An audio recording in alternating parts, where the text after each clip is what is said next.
So this fly catches more fish than any other fly that I fish.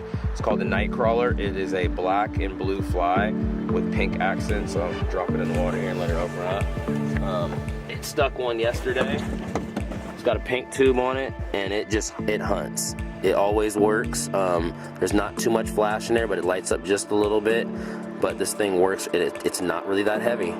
It's got a little bit of cone on it, and it opens up really, really nicely, but that black in this glacial water really stands out, and it just moves. It hunts.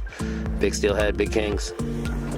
Okay, this is a tube fly hook placement that I do on all my tube flies. So it's a Pro Sport Fisher tube. It has the junction tubing included in the tube that you tie on. So the tube that you tie on is up here with the feathers, and this is the junction tubing back here.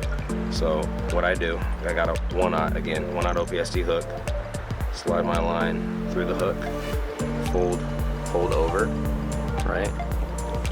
We're doing a double surges here. So pass the hook through the loop twice. Once, twice. And that's how we have our hook tied on. And I'm gonna show you why. This is big line, right? Big stuff, very tight. So also another tip, on every knot that I tie, something my dad taught me when I was a kid, just tie a safety knot on it. If you tie a knot improperly, this safety knot will just tighten up on the rest of the knot you already tied, and it'll save your biscuits. So I tie it, it's just a habit. I know I tied the other knot correctly, it just makes me feel good. Now,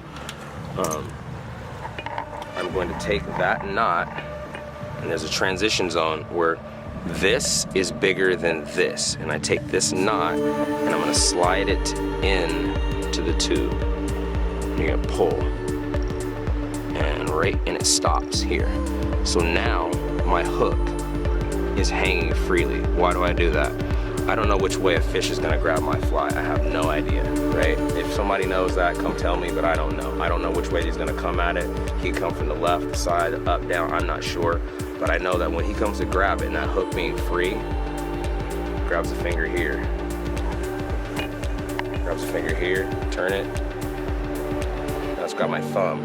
It turns and moves freely and allows the hook to act like a circle hook. So it's kind of like you'd be fishing, let's say, a big chunk of meat for a halibut or something like that. They take that thing down. The circle hook, when it gets close to the edge of the lip, it gets in there and it really, really buries. So these OPST hooks, when you hook a fish with this, the way that I've done it here, it's gonna be buried almost to the eye. You're gonna need pliers to get this hook out. That's why these hooks are the best, right?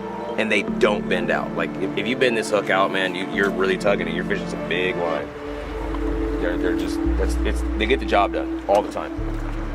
I believe in them, and they landed my biggest steelhead ever. They just smacked a 30+ king the other day, and I won't take them off. It worked. 1 knot, so that's what I believe in. All right, let's get after one.